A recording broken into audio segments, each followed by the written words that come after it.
Bonjour, c'est Florent Fusier, on est sur le podcast Pilote ta vie, c'est la séquence 120 et on continue sur la dynamique daily, donc tu retrouves tout ça, les fiches PDF qui vont avec les podcasts sur dailypilotetavie.com. Hier on parlait justement du droit à l'erreur, de s'autoriser à se tromper, à se planter, à faire des erreurs, de ne pas chercher à être tout le temps parfaitement parfait, parce que ça marche pas. D'ailleurs une fois quelqu'un m'avait dit, j'avais adoré ce truc-là et ça m'a bien parlé. De toute façon, dans la vie, tout ce qui est trop carré ne tourne pas rond. Tout ce qui est trop carré ne tourne pas rond. Effectivement, quand on cherche trop la perfection, quand on cherche trop à ce que tout soit carré, ça marche pas, tout simplement. Encore une fois, je suis pas en train de dire qu'il faut faire tout en freestyle, qu'il faut laisser tomber l'ambition d'être efficace, performant. C'est pas ça que je dis, c'est que ça doit se contrôler et se maîtriser de manière efficace pour en tirer vraiment des bénéfices et pas qu'on tombe dans du trop dur, trop rigide qui fait que c'est foutu, on sera pas efficace et c'est contre-productif. Ce qui est le problème du perfectionnisme, en fait, qui n'est pas, entre guillemets, maîtrisé de manière efficace, un peu comme un cheval fou, du coup, qui n'est pas dressé, et du coup, ça nous aide à avancer, et en même temps, ça nous fait tomber. Alors, aujourd'hui, on va continuer là-dessus, on va parler un petit peu aussi de se comparer aux autres, du jugement, etc. C'est-à-dire que une des choses qui va parfois aussi avec le problème de se tromper, de faire des erreurs, c'est que, bon, il y a par rapport à nous-mêmes, mais il y a aussi par rapport aux autres. Et un sujet aussi qui revient assez souvent, au-delà même de cette notion d'erreur ou d'échec ou autre, ou de la critique, des choses qu'on va justement aborder un peu aujourd'hui aussi, c'est le fait de se comparer. Alors, c'est vrai que moi, c'est pas un truc qui me parle, j'ai jamais trop fait ce truc-là, alors comme tout le monde, hein, j'ai des problématiques aussi, des trucs que j'ai dû travailler et qui restent à travailler aussi. Ça, c'est pas un truc qui m'a parlé, c'est-à-dire que... mais par contre, je le vois très souvent dans l'accompagnement, et je trouve que c'est vraiment dommage parce que c'est tellement limitant de se comparer aux autres et le fait que ce soit se comparer en tant que telle compétence, telle efficacité, tel job ou autre, ou parfois en tant que personne, comme s'il y avait des gens qui étaient des meilleures personnes que toi et que des gens étaient au-dessus de toi, d'autres en dessous, etc. Mais ça, c'est dommage parce que c'est la société dans laquelle on est, vraiment occidentale de consommation, qui amène ça. Et derrière, effectivement, il y a aussi l'éducation. On est éduqué pour considérer, encore une fois, je trouve que c'est hallucinant, c'est n'importe quoi, c'est dommage. On va mieux considérer une personne, par exemple, parfois qui va avoir plus de diplômes qu'une personne qui n'a pas de diplôme ou qui a moins de diplômes. Et donc, ou par le statut social.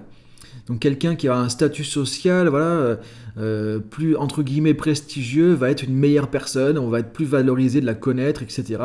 Et c'est complètement hallucinant quand on y pense. Mais en fait, on va parler du coup demain de l'estime de soi, mais la valeur d'une personne ne dépend pas de son statut social, de ses compétences, de son CV, de son diplôme, de je sais pas quoi.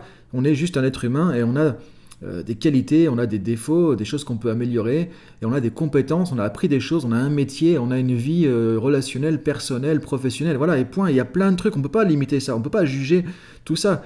Et c'est dommage de se comparer aux autres, justement. Et c'est un vrai piège parce que tu pourras toujours trouver quelqu'un qui fait mieux que toi, qui fait plus que toi, qui fait plus grand que toi, qui est plus ceci, plus cela. Il y aura toujours.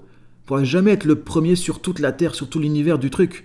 Et du coup, si c'est ce que tu cherches, ça marchera pas. C'est sans fin. Et tu seras toujours soit frustré, soit dévalorisé. Et il y aura toujours quelqu'un aussi qui sera, à tes yeux, moins ceci, moins cela, moins... Et on s'en fout. On s'en fout. La seule personne à qui tu devrais pouvoir te comparer. Et encore une fois, je dis devrais, mais je ne suis pas pour donner des leçons. Je donne des conseils de coaching, disons, de formation par rapport à ça. Tout simplement. C'est à soi-même. C'est-à-dire voir, ok, quelle est la meilleure version de moi-même que j'aimerais faire sortir, que j'aimerais débrider, que j'aimerais faire sortir de... Voilà, comme quand Superman, tu vois, il enlève son polo ou son sweat ou je sais pas quoi, je me rappelle plus mais exactement, tu vois, il y a écrit Superman en dessous et paf, ça y est, il fait sortir le Superman qui est en lui. Ça, tu peux le faire. Superman, Superwoman, tu peux le faire. On a tous un potentiel énorme à l'intérieur, une lumière intérieure qui est énorme, qui a du potentiel. On a tous des capacités extraordinaires parce qu'on est un être humain et on est tous des êtres humains. On a tous cette merveille intérieure. Voilà, peu importe la personne. Et c'est ça que tu peux comparer, c'est avec toi-même. C'est j'en suis où dans libérer ce plein potentiel. J'en suis où dans libérer la meilleure version de moi-même. Et est-ce qu'il y a 5 ans, il y a 10 ans, j'étais comment par rapport à ça? Je suis comment par rapport à ça maintenant? Comment j'aimerais être dans 5 ans ou 10 ans? Donc tu peux te comparer par rapport à toi-même, par rapport à ton évolution, par rapport à comment tu changes, comment tu évolues, comment tu grandis, comment tu t'épanouis. À quoi tu vas viser, regarder dans le rétro tout ce que tu as déjà développé, tout ce que tu as fait aussi, le chemin parcouru qui est parfois énorme, et te dire, ok, c'est là que tu peux te comparer. Et encore une fois, pas comparer pour se juger, pour se dire, je suis vraiment nul, j'étais mieux il y a 5 ans, je suis nul, machin. Ça sert à rien tout ça. C'est regarder justement avec le côté positif, constructif, ok, comment je peux progresser dans ma vie personnelle, professionnelle, relationnelle, sentimentale, spirituelle, etc., etc. Comment je peux être la personne la plus épanouie que je puisse devenir. La meilleure version de soi-même, comme disent les Américains. Et ça, c'est intéressant. Et ça va te tirer vers le haut. Ça va te tirer à progresser. Maintenant, comparé avec le voisin, combien il gagne de plus que toi, par exemple, ton collègue combien d'heures il fait en plus ou pas, quel statut, ah bah il a un statut cadre, moi j'ai pas un statut cadre, etc. Mais on s'en fout de tout ça, c'est des conneries. Ça va juste te créer de la frustration, de l'énervement, peut-être de la démotivation, de la dévalorisation. Ce qui compte c'est, ok, où est-ce que tu en es aujourd'hui, à quoi tu aspires, et c'est là que tu mets ton focus. C'est à mettre son focus sur les autres. On ne connaît pas non plus les gens, on ne sait pas leur vie, on ne peut pas les juger, on ne sait pas tout ce qu'ils ont vécu non plus. On ne sait pas toutes les difficultés qu'ils ont eues pour être là où ils sont aujourd'hui. Donc on ne peut pas dire, ouais, c'est lui, il a eu de la chance, c'est facile pour lui, machin. Non, ça, c'est faux. On ne peut pas savoir ça. Et en plus, ça ne sert à rien. Et en plus, c'est contre-productif. Donc c'est important de prendre du recul là-dessus, d'arrêter de se comparer aux autres. Et ça, c'est malheureusement la société de marketing qui nous vend ça aussi, parce que du coup, tu te compares au truc que l'autre il va avoir, que t'as pas, t'as envie de l'avoir, donc tu vas acheter et t'es dans la société de consommation. Et on a tout résumé là-dessus. Et on mise souvent sur le statut social, sur le côté estime de soi qu'on va avoir par du matériel et non pas par simplement un travail personnel ou spirituel. Et c'est ça le piège aussi, parce que c'est un puits sans fond. Parce qu'il faudra toujours plus, il faudra toujours encore plus. Et ça marchera jamais. Et c'est pareil, le jugement des autres, la critique, c'est pareil. C'est comment tu peux percevoir ça de manière constructive, efficace. Ok, tu vas toujours être critiqué, tu vas toujours être jugé. On ne peut pas enlever ça. Encore une fois, c'est quoi les règles du jeu ? On est dans un monde où tu seras tout le temps critiqué, tu seras tout le temps jugé par un tiers, par une personne, par quelqu'un de ta famille, un proche, un ami, un collègue, un voisin, etc. Il y aura toujours un gars, une personne pour te juger, pour te critiquer. Pour dire que ce que tu fais, c'est comme ceci, c'est pas comme cela, et il valait mieux faire ci, il valait mieux faire ça, que t'es pas assez ceci, t'es pas assez cela. On s'en fout. Encore une fois, on s'en fout de ça. Si tu mets ton focus là-dessus, tu mets ton énergie sur ce que va penser l'autre, sur ses propres perceptions, qui peut-être sont pas complètement à côté de la plaque, qui peut-être sont pas méchantes ou mauvaises. Ça, c'est encore une fois, ça dépend de ta perception. Et on n'est pas dans les baskets de la personne. Peut-être qu'elle va te critiquer sévèrement en se disant, tiens, ça va l'aider à avancer. Et c'est le contraire qui se passe, parce que toi tu te dis mais c'est dégueulasse, c'est pas sympa, c'est méchant, et tu le prends mal. Et voilà, c'est pour ça que c'est très compliqué aussi. Mais maintenant la question c'est où est-ce que tu mets ton focus ? Si tu mets ton focus là-dessus, t'es foutu. Et tu vas être tributaire dans ton estime, dans ta propre valorisation de toi-même, du regard des autres, du jugement des autres. Et ça ne dépend pas de toi. Et si ça ne dépend pas de toi, c'est-à-dire que c'est hors de ta portée, et donc en gros tu remets à quelque chose que tu ne maîtrises pas, des choses qui sont essentielles, fondamentales pour toi. Et c'est là où il y a le piège de s'estimer par rapport au regard des autres, à la critique, par rapport au jugement des autres, par rapport à ce qu'on m'aime ou m'aime pas. Tu ne pourras pas faire que tout le monde va t'apprécier. Tu ne pourras pas faire que tout le monde t'aime non plus. Et c'est ok. C'est important de lâcher prise là-dessus.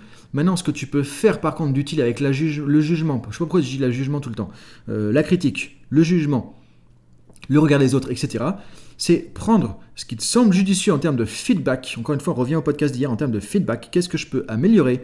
Qu'est-ce qui est pertinent ? Qu'est-ce qui est judicieux ? Et le reste, à la benne.